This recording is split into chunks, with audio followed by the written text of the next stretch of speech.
কিরে বাবা কিছু না জানে হঠাৎ করে চলে আসলি? আরে গাড়ি কার? এই গাড়ি ডেপুটি ডিরেক্টর সাদিক সাহেবের ছেলের। তারপরে তোর গাড়ি? তোর গাড়ি?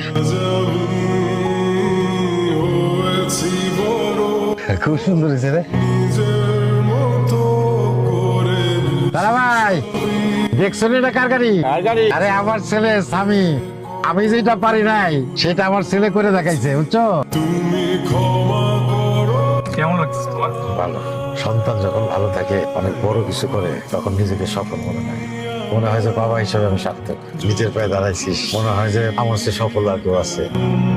আমি কখনো আমার বাবাকে জড়িয়ে ধরে চুমু খাইনি, আমার অনুভূতিগুলো প্রকাশ করিনি। আমি কখনো তাদের বলিনি আমি তাদের কতটা ভালোবাসি, গোপনে তাদের জন্য কতটা দোয়া করি। আমার একটাই চাওয়া, আমি যেন পূরণ করতে পারি তাদের সকল ইচ্ছে ও সকল পাওয়া।